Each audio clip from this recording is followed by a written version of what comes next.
So I want to introduce, we have three other members of the panel in addition to Dr. Resnick and Dr. Baker. I'll introduce them and give them each an opportunity to briefly reflect if they have thoughts on the presentations that we heard from Dr. Resnick and Dr. Baker, and then we'll turn things over for committee members to ask the panel questions. So first, Dr. Courtney Carrigan is an exposure scientist and environmental epidemiologist at Michigan State University, whose research helps protect reproductive and child health by investigating exposure to contaminants in food, water, consumer, and personal care products. She's currently helping lead biomonitoring studies funded by EPA and NIH, investigating PFAS exposure and immunotoxicity for communities impacted by drinking water contamination. Those projects are PFAS United and PFAS Reach. Dr. Carrigan is on the organizing committee for the National PFAS Conference and helps lead MSU's Center for PFAS Research. She received her PhD in environmental health from the Boston University School of Public Health. And let me introduce the other two panelists, and then I'll give all three an opportunity to reflect. So our second additional panelist is Aisha Khan. Aisha is a graduate from Boston University with a BA in applied mathematics and statistics. For a decade, she worked at Vitamin Water in New York City, and after moving to Nantucket, Massachusetts, she worked for local surgeon, Dr. Lepre. Currently, Aisha, her husband Nate, and their two young kids live on the island of Nantucket, Massachusetts, where Nate works as a firefighter and Aisha is a stay-at-home mom. Nate was recently diagnosed with testicular cancer. With Nate now in remission and in researching more about his cancer, Aisha found out about PFAS and its connections to AFFF and firefighter gear. She co-founded Nantucket PFAS Action Group as an educational resource about the hazards of PFAS and a space for the local community members to openly discuss concerns, thoughts, and experiences. And then finally, our third additional panelist is Dr. Jeffrey Brent. Jeffrey Brent, MD, PhD, is a subspecialty board-certified medical toxicologist and holds the rank of Distinguished Clinical Professor of Medicine at the University of Colorado School of Medicine, with a secondary appointment at the Colorado School of Public Health. He has published extensively in various aspects of medical toxicology and is the principal investigator of the Toxicology Investigator Consortium, a multi-center, prospective NIH, CDC, and FDA-supported research group studying multiple aspects of adverse and toxic effects of chemical exposures. And by way of disclosure, Dr. Brent provides consultative services to some defendants in pending PFAS-related litigation. So I'm thrilled to have these three panelists in addition to Dr. Resnick and Dr. Baker. So let me turn it over to the three panelists. Who would like to start off with just some brief reflections on what you heard from the speakers today? Your thoughts? Would anybody like to jump in? Otherwise, I'll call on you. Aisha, wonderful. Why don't you go ahead? Hi, thank you. Thank you everyone for putting this together. I have a couple of thoughts, so I'm gonna just go through.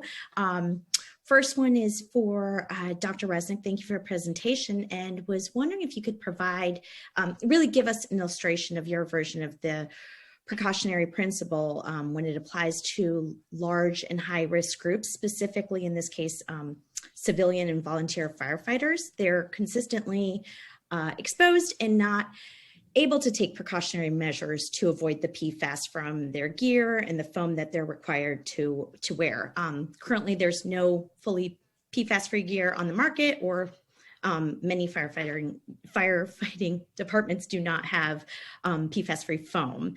And personally, my thoughts on it is that I do think that it would appear to me that effective actions as opposed to precautionary measures should be applied. Ideally, we would remove the PFAS compounds from the gear, the foam, replace it with safer alternatives. However, because that's not currently available, I think we should encourage and help firefighting departments, since that's the example, by providing them and having them have easy access to blood testing, covering through insurance, medical monitoring, and the ability to consistently collect that voluntary PFAS levels and medical monitoring, I feel would greatly also enhance the probability and the health outcome data. Providing also educating the clinicians about these toxins, because many times they're the people who we first go to with questions, and then also supporting the clinicians. They're very busy, they're crippled with insurance obstacles, 15-minute appointments, reporting, insurance coveraging. So providing them with CT codes, letting them know Quest covers the blood, providing them guidelines, screening guidelines like the PFAS REACH guidelines in the tool, supporting them and helping them get accessible information. That is for Professor Resnick. And I do also want to point out that, one more thing, sorry, that currently the firefighters are actually still wearing legacy PFOS and PFOA in their gear. Even the short chain have PFOA precursors. And then my comment for Dr. Baker is, if you're not testing whole blood with a non-targeted PFAS analysis, how would you know what PFAS to monitor? What is their toxicity and the possible mechanisms, and what conditions would you have a probable link? That's it. Thank you. Sorry for all of that. Thank you so much. Those are actually wonderful reflections. Just to make sure that the other panelists get a chance to comment, I just asked David and Dean to just sort of comment as briefly as possible, and then we can have further discussion down the road. But those are wonderful comments, Asia. Would you like to just briefly comment, David and Dean? Yeah, I'll briefly comment. Thanks very much for your thoughtful reflections, Aisha. I think definitely when you're looking at a high risk exposure group who is, it's actually an occupational health risk, the notion of fairness in terms of the distribution of risks can become very important in your reasoning, right? So one could make an argument that the firefighters are getting an unfair exposure to risk, that they're benefiting other people, benefiting society, and they're taking this big risk for this exposure. So that would make a strong argument for doing what you can to try to minimize, well, you can't really, like you said, that you can't really avoid the risk at this point, but it seems like it would then be reasonable to minimize the risk through the testing and support of clinicians and things that you described. So yeah, I think the precautionary principle would apply here, and I think fairness would be a big issue here, and it would be trying to do something to minimize and mitigate the risk. Thanks, David. That's helpful. Dean, would you like to respond? Yeah, I have both. Maybe a short comment, which is, again, the framework for us is that we were locked into and are locked into a 2005 framework. So we're testing for PFOA, since that was the exposure, and we're testing for those probable link conditions which were identified. So I think it becomes more complicated as you try to look for the assessment of a whole range of PFAS, and it makes it more complicated in part because there's still so much research that needs to be done on the links. So I think it's good to test, but I think it's also important to keep in mind the issues that involved in the decision making regarding uncertainty of the scientific associations about testing. I'll give you one other teaser. We followed some people where we've had testing 2 or 3 years in a row. And while those patterns I show you for the total population are quite consistent with the general population, on an individual level, the decrease in serum PFOA is not monotonic. Some people, the levels stay the same, sometimes they go down. So I think if there's testing, I would also say that you got to You got to accept the possibility that programs may not need to only accept one-time testing, perhaps, but serial testing. It's a technical issue, but I think you can't test once and then plug it right into the models on general populations. Great, thank you so much. Well, I want to be sure to now give Courtney and Jeffrey an opportunity to share any reflections they might have. Who'd like to jump in next? Jeff, you're unmuted, so would you like to go ahead? And Courtney, you can be saving your comments. Sure, I'm glad to jump in. And let me just say at the beginning that I want to recognize the tremendous amount of effort and dedication that went into the entire C8 process. You know, the two presentations that we've heard just now raise, I think, a number of critical issues regarding how we know what we know and how to apply what we have learned to the public health issue of PFAS. More importantly, as elegantly outlined by Dr. Resnick, is how we deal with what we don't know and what impact our decisions in this realm may have on our target population. Because I think there are two critical areas of uncertainty regarding PFAS. One is that there are mixed messages, not only to the target population here, but to other potentially exposed populations. Mixed messages between the C8 project and, say, CDC and IARC. And there's reasons for this. This may be because of different criteria used by these different analyses.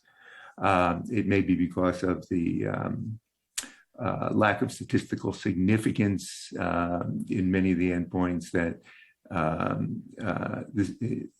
were relevant in the C8 project analysis. The second is the diversity of ways that members of the screened population may interpret their results. As a clinician in the field of medical toxicology, I can bear pretty profound witness to the diversity of ways that people respond to testing for environmental chemicals. Specifically, here I'm referring to a rather common yet vulnerable population of individuals that I see in clinic regularly, where patients with certain psychological propensities overreact to these kinds of data, particularly in view of all the misinformation that might be out on the internet. And this is really not a trivial matter, because often these individuals fall prey to alternative medical practitioners, has been alluded to here. And these practitioners are very quick to deplete their resources and savings with things like chelation therapy and so-called detoxification therapy. And they basically turn these people into chemical cripples, despite any lack of detectable chemical injury. Now, I'm certainly not saying there's not a place for this kind of testing, because there certainly is. But in any testing protocol, particular attention must be paid, I think, also to the downstream potentially adverse effects of such testing. And that has to be figured into the equation. Dr. Resnick alluded to this in his presentation, but only, I think, really because of probable time limitations, scratched the surface of this particular issue. Yeah, I have a couple of more comments I could make, but I think, I'll stop here and maybe circle back to them to allow responses and to allow for Courtney to give her remarks, which I'm looking forward to. Okay, fantastic. Thank you so much. So hopefully everybody is holding on to their ideas for following up and coming back around our further discussion. Dr. Carrigan, would you like to go ahead and share any reflections you might have on the talks that we heard? Yeah, thank you so much, Kevin. And just to briefly add a comment to what Dr. Brent raised, I would argue that failing to address these issues in mainstream medicine actually can make people more vulnerable to that issue. And so the importance of having clear guidance and having environmental health be part of mainstream medicine is really important. So, you know, it was mentioned that medical screening guidance exists from the C8 Health Study and ATSDR, plus our group recently released 2 companion guidance documents for community members and clinicians. It sounds like we all agree that PFAS blood testing for those who may have elevated environmental and/or occupational exposures is important, and that medical screening is indicated for those confirmed to have elevated exposures. The complexity comes in when deciding where to draw a line from the general population, since we're all exposed to some degree, and who pays. And so one of my questions is, you know, whether either of these are the responsibility of this committee. Not super clear on that. I also wanted to note that the German Human Biomonitoring Commission has developed reports recommending blood levels of concern for PFOA and PFOS that I can share with the committee. At least the first one had recommended levels of 5 and 2 nanograms per milliliter, or parts per billion, for PFOA and PFOS respectively. I recently learned that a major lab used by Quest, LabCorp, and the DoD has only been reporting linear PFOA and PFOS instead of linear and branched, as is typically standard. The proportion of linear and branched isomers differs between individuals, so it's difficult to estimate how much this would underestimate exposure. It could also be problematic when detection limits are high, and so it may result in a misleading non-detect, or when not all PFAS they may have been exposed to are included in the panel. So we've developed a guidance on PFAS blood testing as part of PFAS REACH at the request of impacted communities, and I can share that with the committee soon once it's final. Thank you. Great. Thank you so much. So I think we have a lot that we could discuss. And you know, I have some questions that I could ask, but because we have limited time, I want to be sure that the committee members have an opportunity to jump in with questions that they might have. So let me just open it up. If any committee members wanted to raise their hand and jump in at this point, I'd be happy to let you go ahead. And it looks like I see Alex raising. I'm glad I jumped in first, and I'll try to make my question as brief as I can. And this is for Dr. Resnick.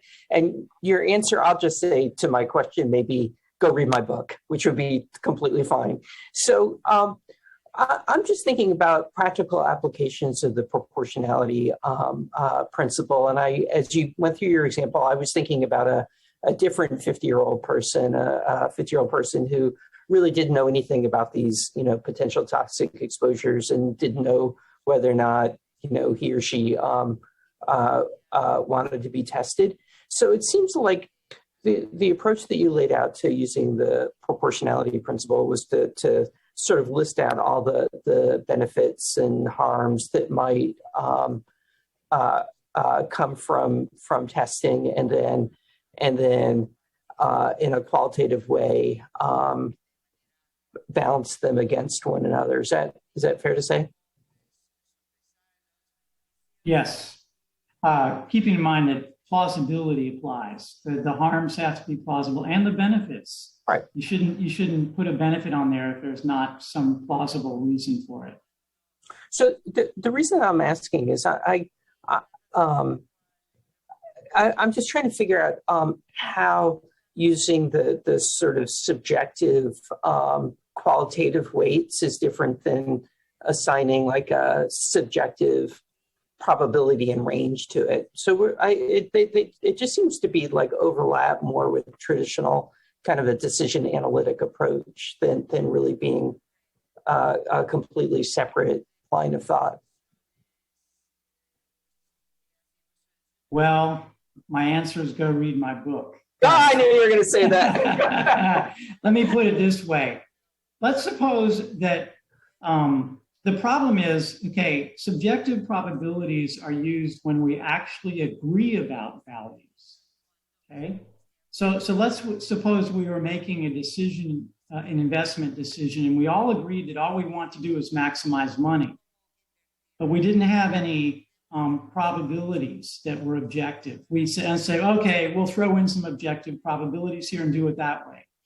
Okay, we could do that, but that's actually not what's going on in precautionary reasoning. In precautionary reasoning, not only do we not have probabilities to deal with, we don't even know what our values are, right? We have to go through some kind of qualitative assessment of the values. Our values are not quantified, unlike, say, in investing money. And that's where, in precautionary reasoning, it really works well when we're making group decisions, because what that invites people to do is have a broader discussion about what their values are, what they think is most important here, and how they would rank it. And that's what you get into when you do this qualitative risk assessment that you wouldn't be getting into if you just said, oh, let's just say we assume a value structure like we care about money, and all we have to worry about is throwing some subjective probabilities in there and making the calculation that way. So that's my answer.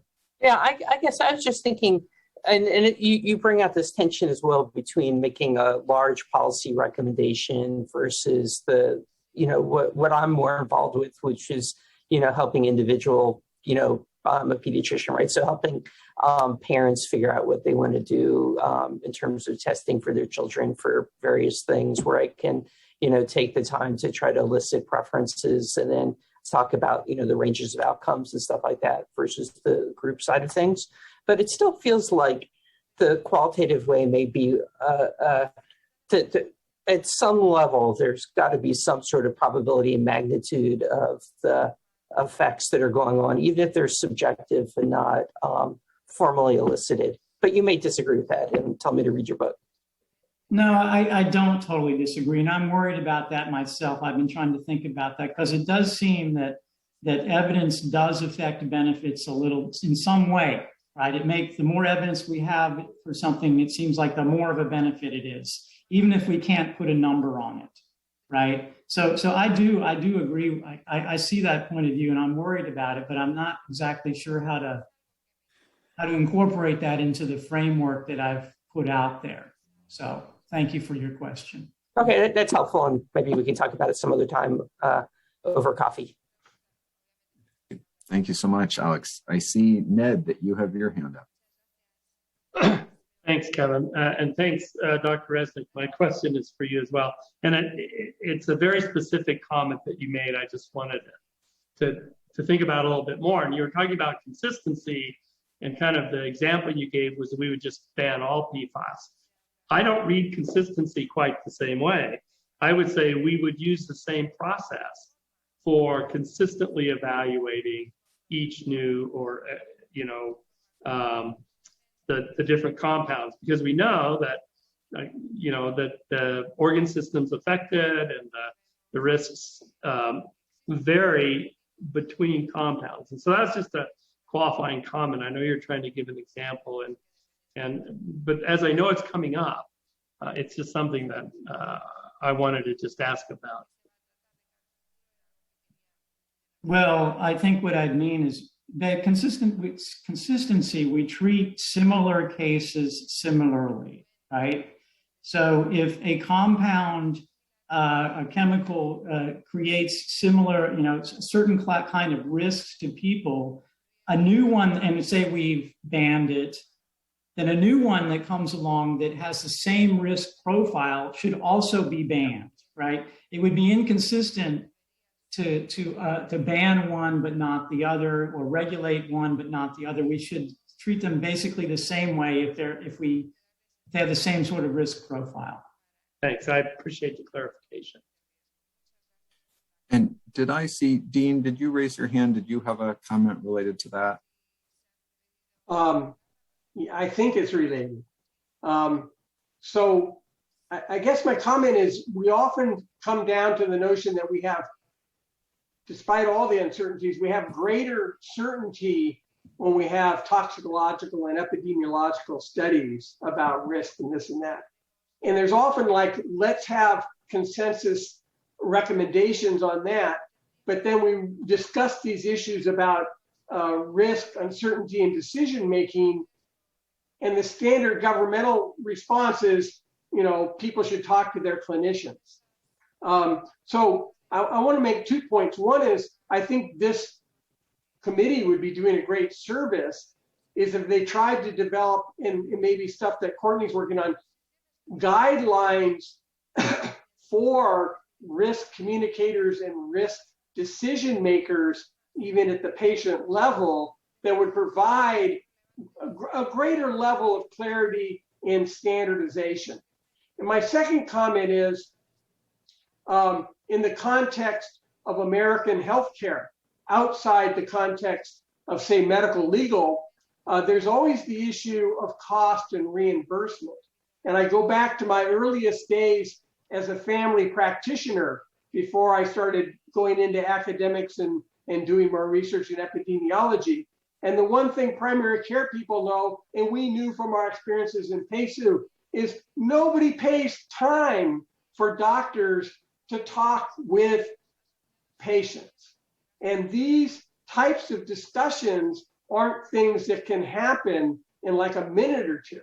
And so I think you guys are all going to just be talking in theoretical niceties unless you can address the issue of somehow providing clear guidance to clinicians and others who have to make these decisions, and figuring out a way that there's some reimbursement for people to actually spend the time to talk with the people, ultimately, whether it's the doctor, the clinician, or the individual, or groups like the firefighters, as to what kind of decisions they might want to make.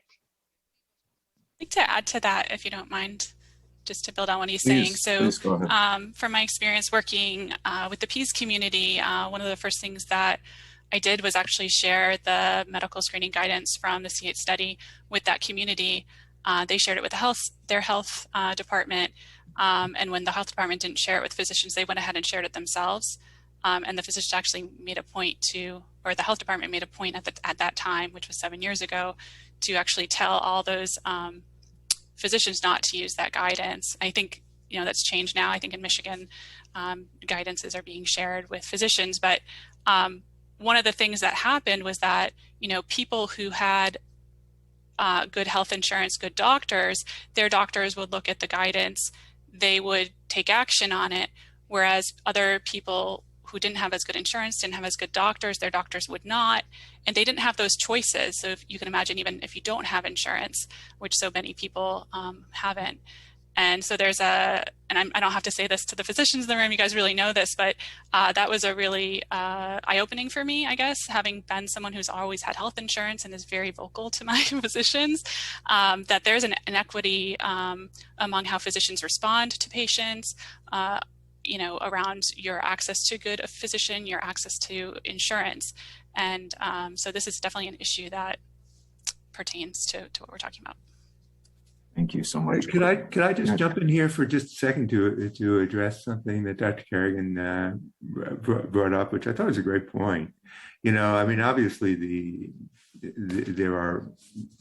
this is all being done somewhat outside of the context of the American healthcare system, which is a whole other discussion. But it provides a vehicle whereby people can get this kind of testing and this kind of analysis, despite their potential lack of insurance or lack of access to care, or so on.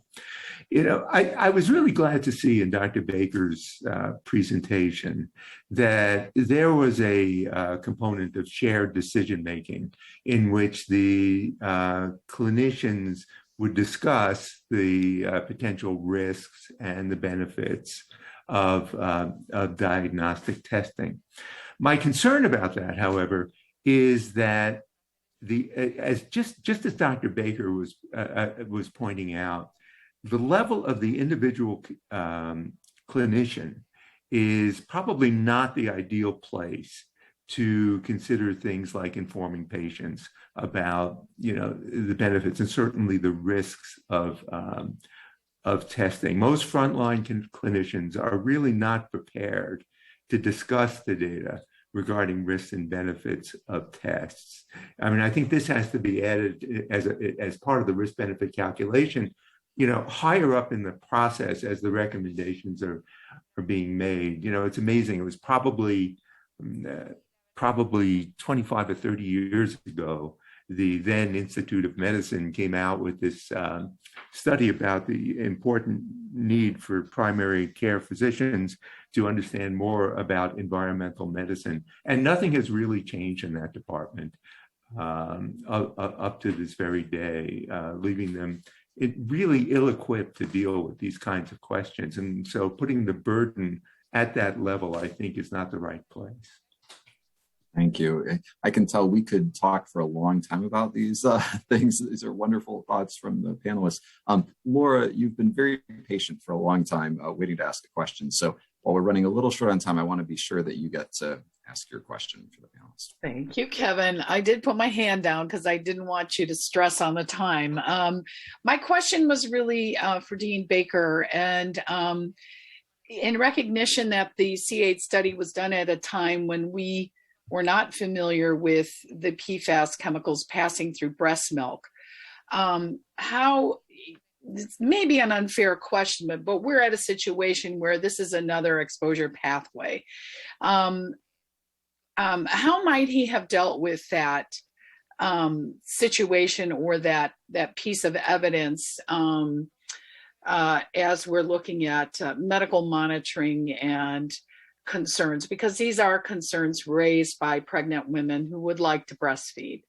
And I know, he's got maybe a minute to respond and not a lot of time to put his thoughts together, but it might be helpful for us, given his experience in this.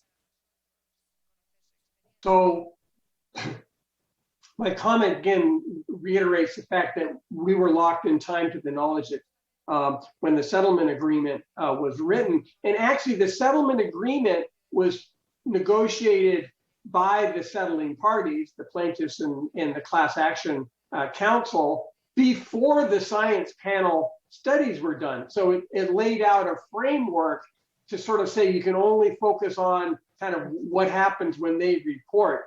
And unlike for the medical panel, where we're able to update our recommendations on the medical monitoring protocol, the settlement agreement had no such provision for the science panel. And again, it's purely my opinion. So don't take it in relation to the settlement. But going forward, I do think it's very important, just like decision-making under uncertainty changes as the level of certainty changes. And so I think it's very important to take that into account. We spent lots of time discussing in PESU and others the advice on breastfeeding. I will say if you go to the CDC and others right now, unless you have exceptionally high levels of toxicant in your breast milk, it's generally considered to have more benefits than risk. But it's a tough decision. I'll just say in general, that's probably where it's been. But I think that those are the kind of guidance that should be provided. So it's not an individual sort of risk communication decision by the doctor, nor just panic one way or the other by a pregnant mother who has to decide whether she's going to breastfeed or not. Tough decisions, but there have been some guidances on it. Thank you very much. Thank you. And that pretty much brings us to the end. I just wanted to be sure in all the back and forth, Aisha, that you got a chance, if you had any other just quick final comments. We pretty much need to wrap up, but I did just want to be sure, since you were commenting early on, and then just to make sure there weren't any final thoughts you wanted to throw in. I'm great. Everyone covered all the things I had. Thank you. Great. Thank you so much. Well, then actually this is perfect. Then I can turn it over to Laura here, who will be moderating our second session. So thank you all so much for the really wonderful presentations and comments. I wonder if I can step in and just, first of all, thank all the panelists and the speakers. That was super. We have difficult work in front of us. It's quite challenging, and the information you brought forward is going to be really quite helpful. as we move forward. And I'd also like to take the opportunity to introduce Laura as our next moderator. So Laura Anderko is professor at Villanova University. She's the co-director of the Region 3 Pediatric Environmental Health Specialty Unit, the Mid-Atlantic Center for Children's Health and the Environment at Villanova University College of Nursing. She's an educator and scholar in public health, nursing, and environmental health. And over the past 7 years, Dr. Anderko has educated communities and healthcare providers about potential health impacts and risk reduction strategies for PFAS. She has published extensively on PFAS, focusing on the clinician's role in addressing health impacts and strategies for reducing risks. In 2020, she participated in the National Academies planning meeting on children's health and climate change. Dr. Anderko received her MS in nursing from Northern Illinois University and her PhD in public health from the University of Illinois at Chicago. Dr. Anderko.